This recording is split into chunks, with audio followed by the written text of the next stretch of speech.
Welcome to the Diary of Discovery, the podcast where we delve deep into the human experience of healing and transformation. I'm your host, Jacky, and each week we will sit down with inspiring individuals who have embarked on their own personal journeys of healing and self-discovery. From overcoming trauma to navigating life's challenges, our guests share their raw and honest stories, offering insights, wisdom, and hope to all who tune in. So grab your favorite cup of tea, find a cozy spot, and join us as we uncover the power of resilience, courage, and the pursuit of authenticity. This is the Diary of Discovery. Welcome back to the podcast, everyone. I am super excited to welcome our next guest on our podcast schedule, and I'm going to hand straight over. Can you tell everyone who you are and where you are in the world? Of course, my name is Tina Slade, and I am recording from Koh Samui, Thailand. Amazing. How long have you been in Thailand? Just coming up for 2 years. I know. It's everyone says you're living your best life, and absolutely we are. But there's always a backstory to why you're here and how you got here, and so yeah, it's exciting and it's a beautiful place to be. Oh, that's so incredible. So we are here to talk about said backstory. We are here to dive into how you ended up being in the place you are now and the journey that got you here. So we always start by asking people to take us right back to the beginning. Like, when did the healing start for you? When was the moment that you realized things were not okay? Like, what was the turning point for you? Tell us about your journey. Okay, so oh goodness, I think my journey probably mirrors lots of people's journey in the fact that I came into a very dysfunctional family. I had a very dysfunctional upbringing. And my childhood, I would say my childhood and my adulthood was littered with lots of depressive episodes, feeling very low, not understanding who I was, feeling that complete unworthiness of being knowing more than I was or believing I could be, but having come from a narcissistic family, being really programmed. And I suppose if you wanted to know what point was the beginning of my complete healing journey, would have been about 6.5 years ago when I left my home to end my life. And so for me, that became the very start of this incredible empowerment journey of reclaiming myself, of understanding why I'm here, what programs I hold. I work very much in past, present, and future lives as well. So understanding how those past lives have come in through the karmic cycle of samsara and have entered into not only the programs from the here and now, but also the programs from other lifetimes. So for me, that moment of I really cannot do this anymore, of just being tipped over the edge, took me into the most incredible and beautiful, soul searching and soul destroying journey of coming back into my power. Gosh, oh, I feel that. I I feel know. 100%. Oh my gosh. And it's like, firstly, thank you for being so open and sharing so openly about it. I think there's not enough people who speak about these moments of utter despair. And, we can touch on that a bit more in a moment, because I think that that is a good thing to talk about. But I think that it's such a journey. It's such a moment of realization when you actually make that choice to live and figure it out rather than, the alternative. And like, in that moment of deciding that you were going to live, deciding that you were going to go on this journey, the 6 year like journey to get you here, like, what did you have to embrace about yourself to go on that journey, to like accept that that was the path that you were going to take? I think I think when you've hit the very bottom And when you've taken many, many years of going down those layers of self-destruction and the belief system of what others have programmed within you, and you reach that point where you say, do you know what? I don't have the capacity to do this anymore. I became very, very ill. So I physically and mentally became ill. So I had all of the symptoms of multiple sclerosis. I had the most terrible stutter. And I mean, I couldn't even hold a conversation. And I think one of my low points was when I'd gone into a superstore and I wanted to find something. And my stutter was brought on by anxiety. And so, of course, I'm trying to explain what I wanted to say. And the person I was talking to just turned around and walked away. And, it was just that confirmation of worthlessness. And then, of course, I had the physical symptoms. I had weakness down my right side. I had really bad short-term memory problems. I had a terrible tremor, which also became a bit of a stigma for me as well. So I've got a speech impediment and a tremor, and I would drag my right leg, but I would never give in to it. I would still work and I would do all the things I would do because one of my biggest issues was I would never listen to my body. And when we understand that our body is a physical representation of all of those energetic and emotional traumas that we hold, but we haven't been able to articulate and we haven't been able to work through. And so for me, along with this dysfunctional family that I had created, that point of hitting the bottom and going, there is no point to be here. I can't continue feeling so wretched, so depressed, so utterly worthless. What is the point? I'd much rather go home.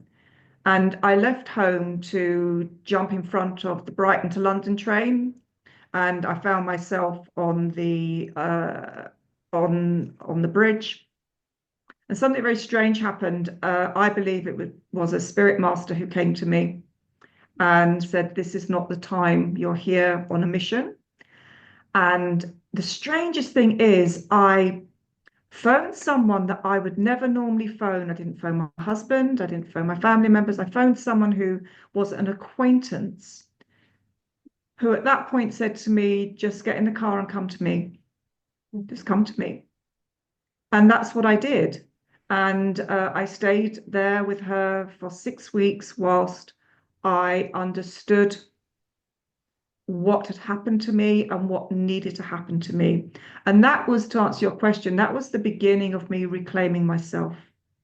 It was the beginning of me reclaiming my right to exist beyond all of the programs, the subliminal training, all of those belief systems from the inner child that tells you that you don't have a place on this planet.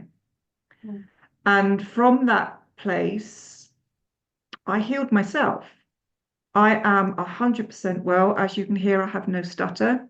The only time my stutter comes in is if I get very upset over something.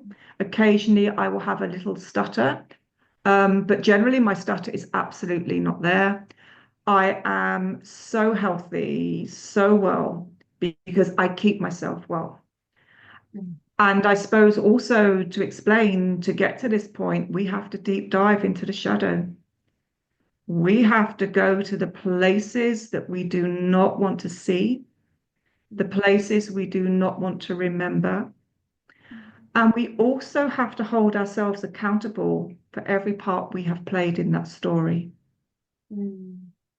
And it's very easy to become the victim when you are in such a place of dysfunction, to blame other people, because if we can blame someone else, we don't have to look at our own identity. We don't have to look at our own role within this false reality that we have created. And I always ask, when I work with clients, I always say, use your discernment as to what resonates with you. But for me, my understanding through the work that I do and through the understanding that I have is that to come back into your ability to have ownership of your own destiny, you come back into the Sacred Heart. And to be embodied in the Sacred Heart means you have to come into forgiveness. Is that hard? Holy shit. Is it hard? Of course it's hard, because you're not having only to forgive those who you believe have wronged you, but you're having to forgive yourself for the part you played in it. Because it's not just one thing being done to you, it's part of a collaboration between the learning and understanding that those who have hurt you the greatest are part of the soul family that become your gift givers. Because without that trauma, without that betrayal, without that disrespect, without the disappointment placed upon you and the disassociation from your true power, you will never get to a point where you become empowered within your own light, when you become empowered within your own voice, when you can say, actually, I control my own destiny. I understand all of the things I'm working through. And that doesn't hold anything but forgiveness to everyone who has come into my field, who has been the gift giver of all of that tragedy that I played out so beautifully. And, I was the victim in it. When suddenly we understand that actually to be a co creator of our own reality means that you take back your control. We co create everything that happens to us, because how can we learn unless we have the experience? And how can we have the experience unless those give us that gift of learning, until we get to a point where we go, hold on a second, this is way too hard.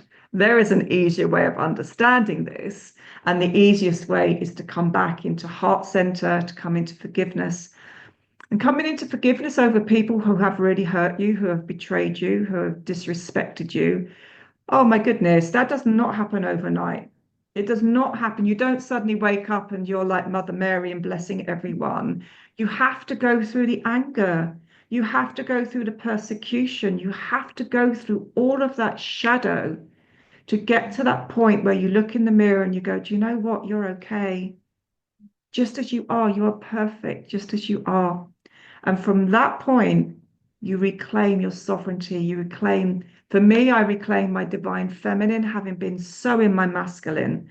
I worked in companies, in blue chip companies, where I had to be so masculine to compete with the masculine world, to be able to validate myself through my promotions, that I lost all my feminine love. And to have to sit and understand the journey you've taken in order to understand how you get your voice back, how you get your truth back, and how you get your soul back means that you face the deepest, darkest shadow, but you do it from a place of empowerment, not from a place of disempowerment, because none of us are disempowered.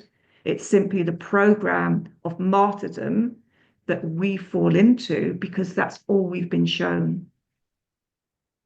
Absolutely. Yeah, absolutely. I always say to people that healing is 100% taking radical responsibility for yourself. If you cannot take radical responsibility for yourself, you cannot heal, you cannot move through, because the moment that you're blaming somebody else, you are giving them your power. You are just handing it out and saying, there you go, you can have it. And so many people, as you said, they like living in that space, because if they live in that space, they don't have to do anything different. They don't have to behave differently or, take action differently, because they can just say, well, everyone around me is forcing me to be like this. Yeah. And there's such a like incredible gift in taking back your power and saying, actually, no, Yeah. this is my path, this is what I'm doing, this is how I want to live, this is, and I'm going to, as you said, like, just forgive everyone that's come through that journey. And it's really hard. Like, wouldn't it be so lovely if you just went to sleep one night and said, I'm gonna forgive everyone, and the next morning it was just done? It'd be so good. But it's not how it works. It isn't. And forgiveness isn't. When you understand the core values of forgiveness, forgiveness isn't about you becoming holier than thou. It's coming to an understanding that if you hadn't have had those lessons, you wouldn't have had that soul growth. If you hadn't have experienced that pain, you wouldn't understand disempowerment. And when we come back into our sovereignty, when we come back and we are unapologetically us, that's when we rise together. That's when we become the strongest link to being our empowered self.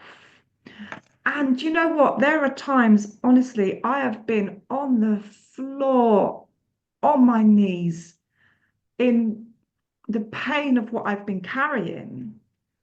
But the releasing of that, because when we hold distortion, when we hold blame, it takes us into a very low frequency. We are all energetic beings that have to vibrate within a crystalline body.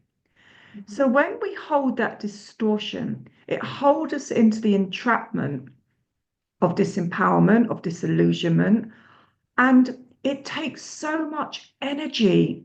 The energy we have to expel to be in victim, to be blaming of others and not responsible for ourselves is so super ordinarily extensive and limiting that when you say, do you know what? To hold that blame, to hold that hatred of you keeps me into the lowest version of myself. And I don't get anything from it. There's no win-win for me. There's no win-win for me. But I'll stay in that hatred. I'll blame you for all the betrayal. And, don't think that we don't have betrayal of massive proportions. I mean, there are betrayals that, just bring us to our knees. But that is the lesson. And when we hold on to that hatred, when we hold on to that separation from self, the energy expended is just ridiculous. And yet, when we go, do you know what? It doesn't serve me any longer to hate you. It doesn't serve me any longer to blame you because you keep me entrapped in my lowest form of myself. So when I say I forgive you through all time space, I come back to myself. That energy I've given to you, I bring back to myself in my empowerment of light. I then can rise like the phoenix. I can come up from the ashes. I can reinvent myself because I'm not tied into all of the karmic resolutions that you have brought to my doorstep. And in fact, you're the gift giver. You're the one who's made me see where I need to heal in my disempowerment, in my false reality of myself, my unworthiness, my unlovableness, my ugliness. You've shown me that actually that's what I'm going to work on. And I'm going to dive into the shadow. I'm going to dive into all those programs, all those things I've heard when you've told me I've not been good enough, when I will never amount to anything, when you are ugly, all those things I've believed from you that actually I choose now to go, do you know what? That's too heavy. That shit ain't working for me anymore. And then we do the work. We look at who those have given us the program. How did we absorb those belief systems? How did they play out? How did they make us react? And one of the things that I found, and I don't know whether your listeners will find, is as I stepped into my worthiness, as I stepped into my power, as I stepped into loving who I am in my shadow and in my light, because I hold responsibility for every part I've played in this story. And sometimes it ain't pretty, but I take that on board because I came from the broken self. When I come into understanding my role in this, I liberate myself. I liberate myself. Therefore, I am expansive. I can be anything I want to be because what happens, this light comes from my heart that other people see and feel. And we share that love and we share the journey and we share the hardships. And we say, yes, as women, we've been disempowered. As women through the history, through the centuries, we've been disempowered. When we've had gifts, we've been burnt at the stake, we've been raped, we've been tortured, we've been dismembered. And do we want to carry that on for the future generations? Because one of the things I'm very aware of, I'm clearing through my family line. I'm clearing for those beautiful, divine feminine women who come into my family, but I do it for the whole collective. Therefore, when I come in and admit my part in the play, when I take responsibility, and it's so important to take responsibility for yourself, I don't have to blame anyone else. And then I can regain my worthiness. And in that, where I used to validate myself in friendships by being the people pleaser, the overgiver, and so many of your listeners will go, yep, that's me. When I have given and forsaken my needs, you look at all of your relationships from a very different perspective. And if it doesn't serve your highest and greatest good, if you are giving in a relationship, and it doesn't matter whether it's male, female, it doesn't matter where it is. If you give in a relationship and that is unequal, where one speaks more than the other, when one has more power than the other, when you step into your healing, that no longer serves you. And one of the things that I did, I mean, I had a lot of like 30-year friendships, and I walked away because in my injured self, I needed to be validated by extending more and more and more to those others and not expecting anything back because I didn't feel worthy of anything. So what I would do is I'd overgive. I'd be that 2 a.m. friend. And yet when I was in crisis, they were nowhere to be found. And so for me to walk away from those became a real revelation. I needed courage because that's how I identified myself. But then I realized as I created space in that separation, I was able to open the door to true friendship, to friendship that was equal, to someone who would say to me, how are you feeling? How are you today? You had a rough day yesterday, just checking in, how are you? I didn't understand that because I was never worthy of it before. So on that healing journey, I always say, expect to make changes, expect to walk away and end friendships, family relationships that no longer serve your highest and greatest good, so that you can evolve, you can rise like the phoenix. And then in creating that space, like attracts like, and others come to you.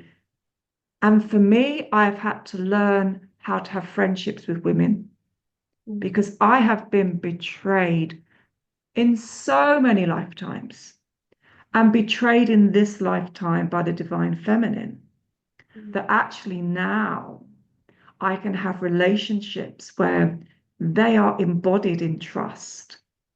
And in that trust, we empower other women to feel authentically, to be unapologetic, to stand in the truth, even if no one understands what on earth you're talking about. It doesn't matter. Because what you're doing is you're carving a way for you that is your enlightenment. And that's why we do the healing, to be a better version of ourselves. 100%, definitely.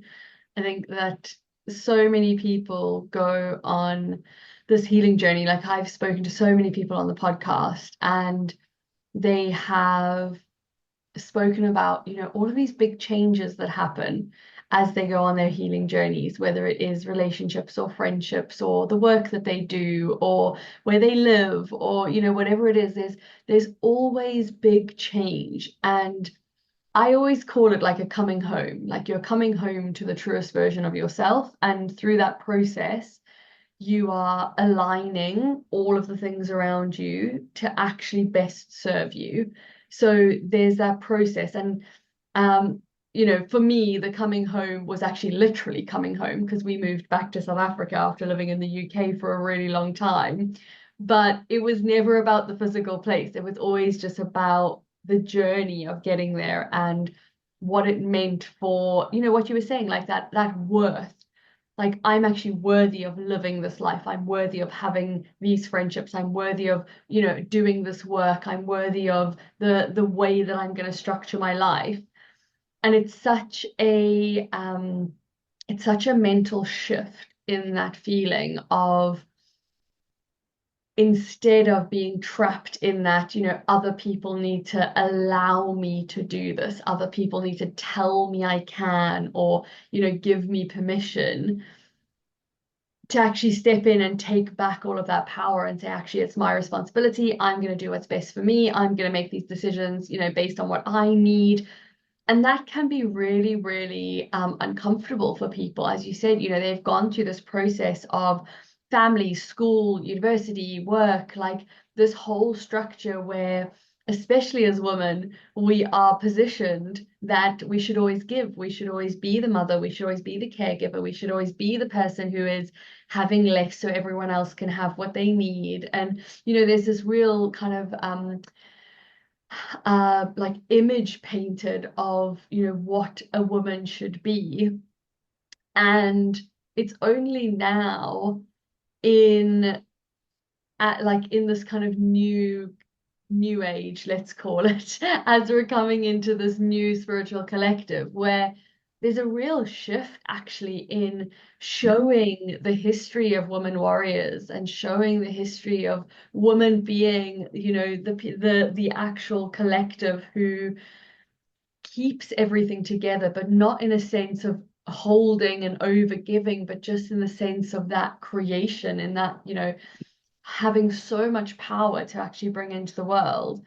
And it is incredible because more and more people are going on this journey and more people are healing, and not just women but men as well. There's this massive shift in people coming into this space and actually recognizing the work that needs to be done and saying like, oh, actually, yes, this needs to happen. And I'm always really interested to ask my guests, like, what was your biggest like perspective change or outlook change on what we were told that the world is versus what the world really is, now that you've gone on the journey? Big question. Okay, well, yeah, a big question for me in the fact that if I can just for one moment go back and say, because I've been talking very much about the divine feminine reclaiming her power, the divine masculine is also coming into a place where he is softening into his feminine. So the archetypes of both are critical if we're coming into this age of Aquarius. For the woman to reclaim the archetype of wise woman, the wild woman, the woman who would be the medicine woman, the birther, the architect of codes. And then the masculine held within the masculine dominance, the separation from his divine feminine. And it's about the masculine coming in into the embodiment of heart, knowing that he can be soft, and the woman coming into her knowing of her nurture. So I think both of those are so important. And we embody both as divine feminine masculine and masculine as divine feminine masculine as well. So going back to what's the biggest. So when I came into my healing, I'm third generation psychic. So I've always been a Reiki master, a tarot reader, a medium. And I came into my awakening because I had to remember who I was. And my remembrance of who I am is because I remember my lifetimes on planet. I remember my lifetimes off planet. I remember my light language. I remember how Earth was created. I remember the grids and universal codes of Earth. I remember the dragons that I used to be on planets with. I remember all aspects of myself that came into my remembrance when I could clear through my distortion. Because my reason for coming back from the future was to assist those ready to awaken into the age of Aquarius and to remember who they are. So I take people back to past lifetimes. I take people to future lifetimes. I take people to planets off Earth. So when you work with channelers, they will work with probably 12 planets. I work with every planet in the multiverse that people have never heard of, but their soul remembers. So you ask about, okay, what was my understanding of Earth? Earth is a third dimensional holographic reality, false reality, a projection of consciousness.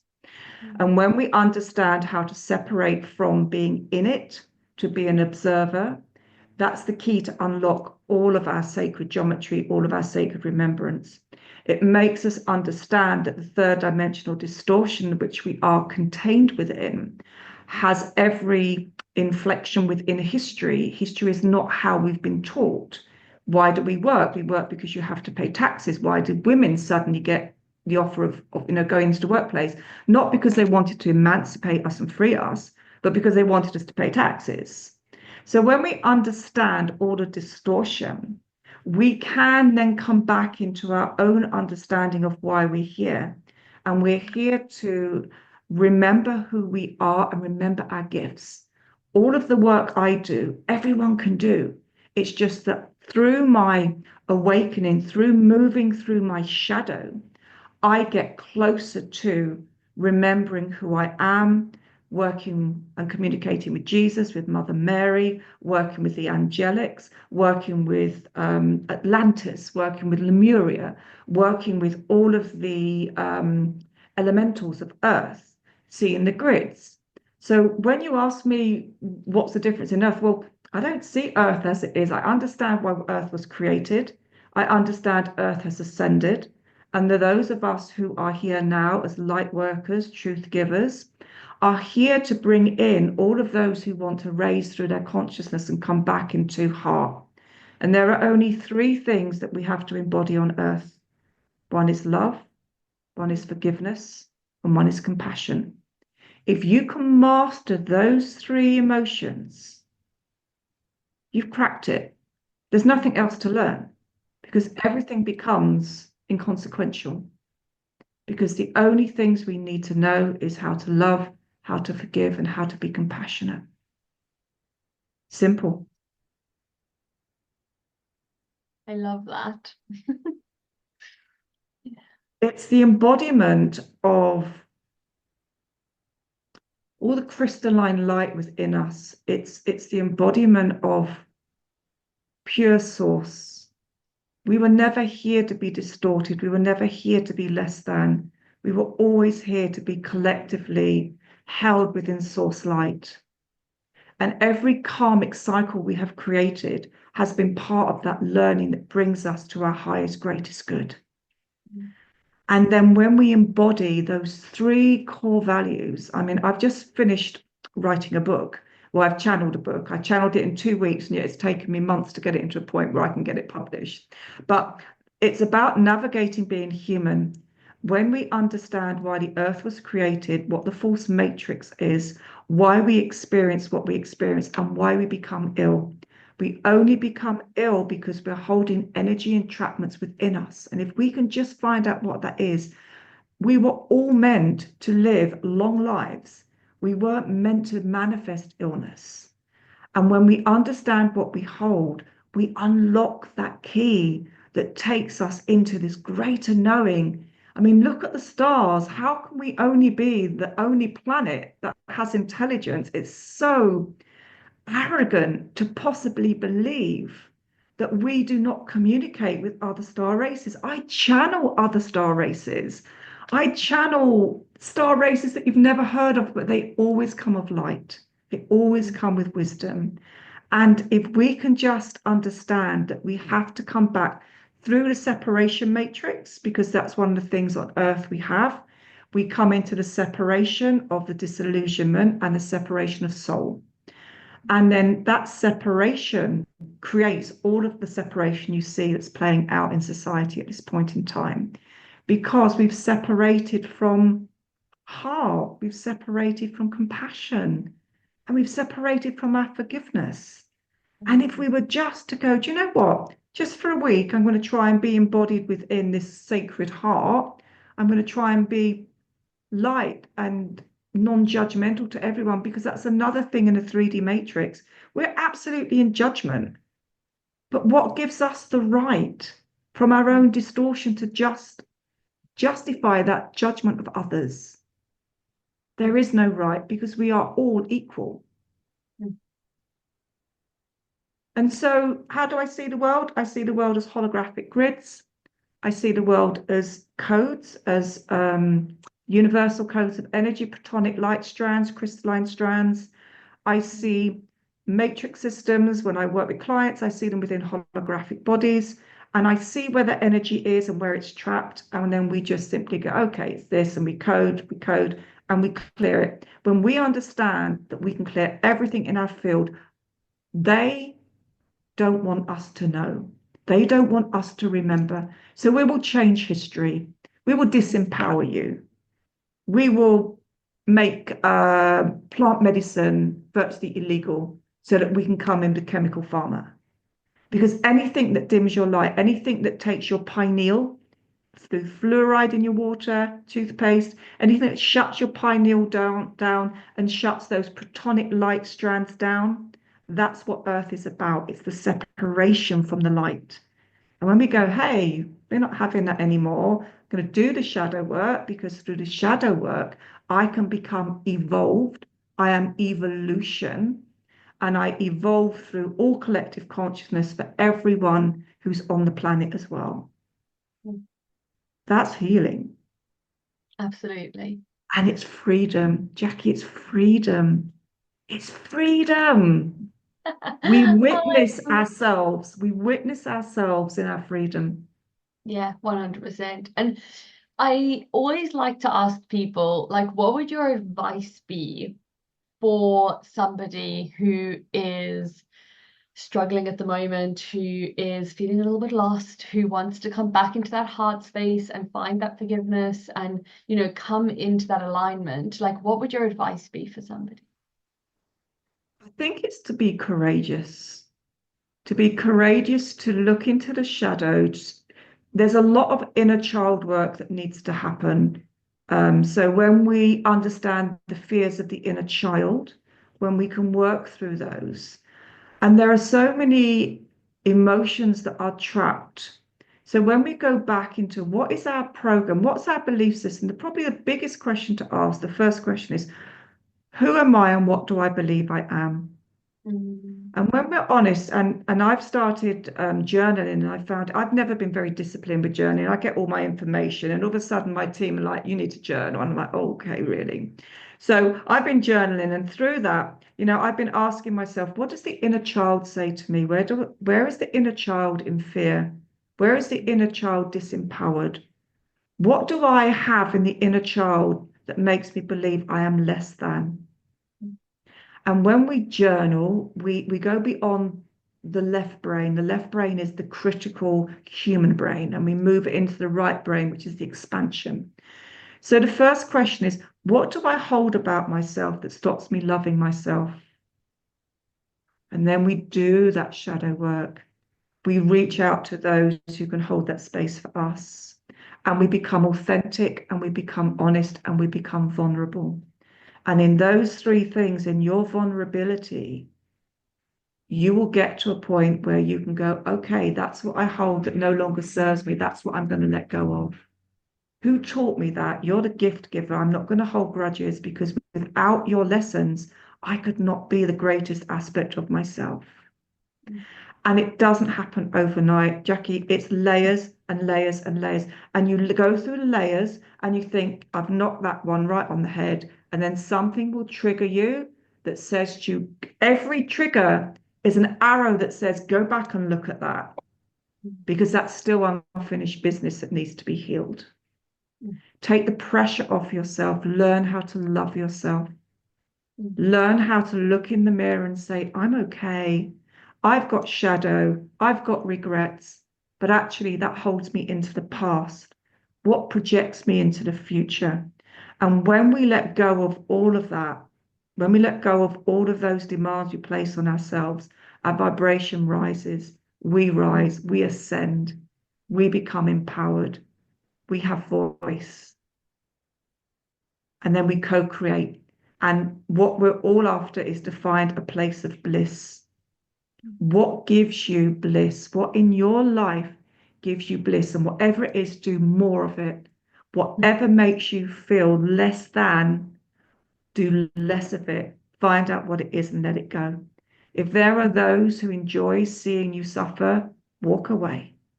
If there are those who think that they are there to be your greatest guide and love you regardless of what. Step into that. Fill your life with those people who accept you, don't judge you. No one can judge you. We can't even judge ourselves because then we're in distortion. And when you find people who only want the best for you without judgment, who will say to you, do you know what? That wasn't your finest hour, but do it from a place of love. That's who you fill your life with. That, yeah, that gives me goosebumps.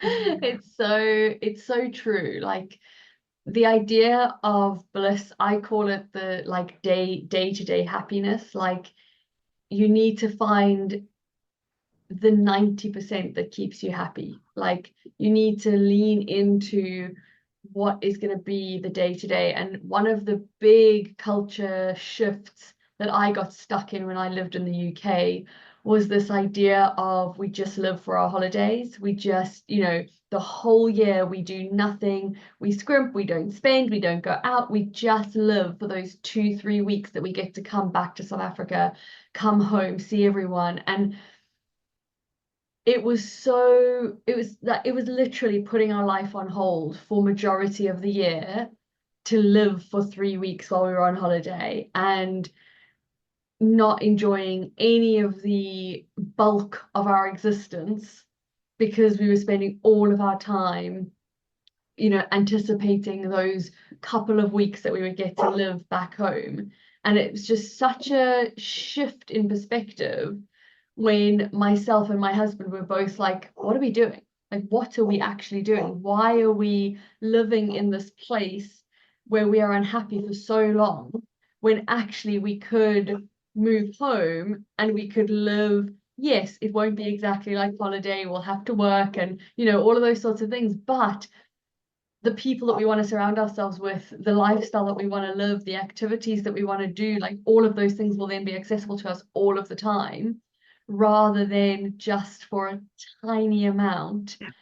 And there's such a shift in perspective when you actually put yourself back in the driver's seat and say, actually, these are the things that make me happy. These are the things that I know will make my life better. So I'm going to find out how I do more of them. I'm going to find out how I prioritize them and make sure that they are how I'm spending my time, rather than, I'll just live for that little week. Or, I used to literally live for the summer in the UK, those like 3 whole days that we used to get. And it was, so challenging. But it was so easy to fall into that pattern of, this is how everyone else is doing it, and this is what everyone else does, Yeah. and this is how it's meant to be, in inverted commas, for those of you listening. So there was a real kind of shift, and I think that exactly what you're saying, that thing of just like leaning into the things that actually give you Yeah. life, that give you love, that give you all of those good feelings. Like it's such an easy first step. Like do Yeah. more of what you love and less of what you don't. And that is like the first step on the journey, which I think is so, so powerful. And my final question, because I know that me and you could talk about this forever, like, couldn't we just? My final question for you is gonna be, what is your next level of healing? So I always like to ask guests, like, I know you've gone on such a journey, you're such a different person now to the person 6.5 years ago, but there's always something, there's always work to be done, there's always more of a alignment to be had. So like, what Yeah. is your next level? What does that look like for you? So my next level is, well, what's coming up for me at the moment is boundaries. Mm. My team are really giving me lessons around boundaries. Next year's a big year for me. My book will come out. My work is, I'm upgraded all the time. My work goes to a different level every time. And I'm absolutely, if you're looking at bliss, I'm in bliss, but I'm also in gratitude. And that's another thing, to be in absolute gratitude of the journey. And in order to get there, my team are working with me about boundaries. When you have been in a narcissistic family, when you have been in survival mode, when you have been taught silent, and to be in silence is to be safe. And then to come out of silence and to have a voice is really scary. You don't, and many of your listeners will find this when you've been in survival, you don't understand boundaries. They're not anything that's been taught to you. And then all of a sudden, so that's why we have these friendships which are very one-sided. So all of a sudden, to be in bliss, you have to have boundaries because someone's always going to try and overstep your boundaries. Someone's always going to try and disrespect you until you learn your boundaries, and then you stop the lesson and you don't have those lessons anymore. So my lesson is in boundaries. It's tough, it's hard. I'm learning boundaries. I'm learning to enforce them. I'm learning to understand when I don't enforce them what I need to work on. Because when I have boundaries, I'm in my I will attract those who respect my boundaries. I won't attract those who disrespect them. So my next level is around boundaries, 100%. Yeah. Absolutely. I love that. I think I'm that not is loving it at the moment, to be honest.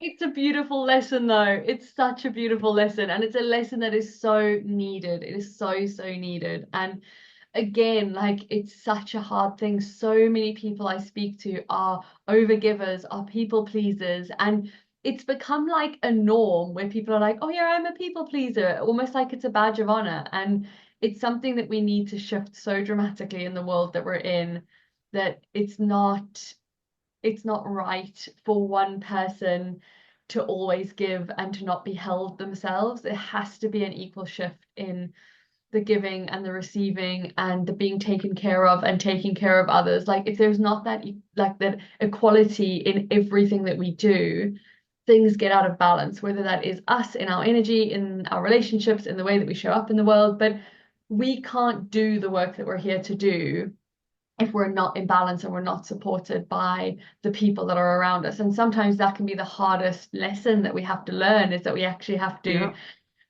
split absolutely. paths and actually put boundaries in place with people who are really close to us and who are, really, really loved to us. And I know in my journey, I've had to put boundaries in place with some of the closest people in my life. And it is really, really hard, really uncomfortable, really, really difficult to go through that process. But actually, in the long run, it makes everything so much better, so much stronger, Easier.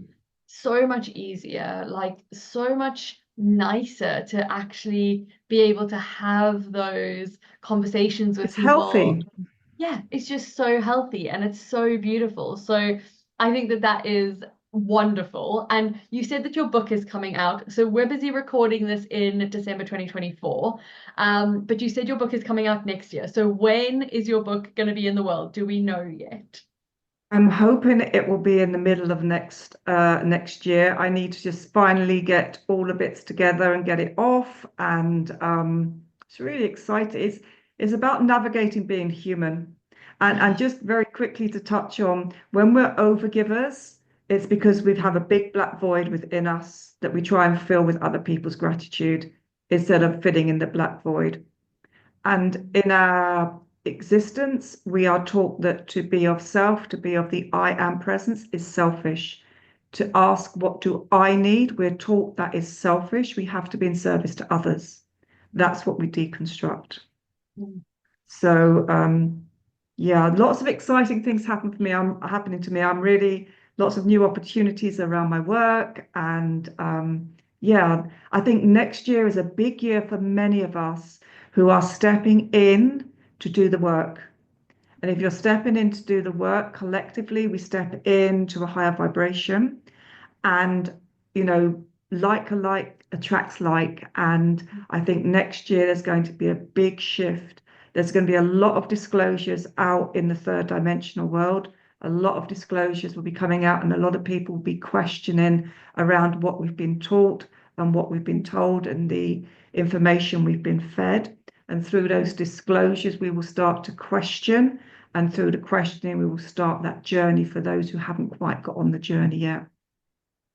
Yeah, absolutely. Oh, it's going to be so incredible. So, as always, we will put contact details, to Tina, so you will be able to jump onto her Instagram, go and get connected if you're interested in getting hold of her book. If you're listening to this later in the year, you can absolutely obviously jump on and do that, but you can connect regardless, and make sure that you stay a part of the journey, because I'm sure it is going to be absolutely magical. And Tina, I just want to say thank you so much. It has been such an honor having you, such a privilege to listen to your story and to hear your enlightenment and your advice for people. So just thank you from the bottom of my heart. It's been so wonderful to have you. It's been an honor. And also thank you for doing this, because it's so important. There's so much stigma about mental health, about addiction, all of those things. And we can solve this as we come together. So thank you for doing what you're doing. You're obviously here on a very specific mission as well, around about the voice and the heart. So it's been an honor, and we came together synchronistically. So thank you so much. It's been an absolute pleasure. Thank you for listening to another inspiring episode of The Diary of Discovery. If you found value in today's conversation, don't forget to subscribe to the podcast and share it with your friends, family, or anyone else you think might benefit from the stories of hope and transformation.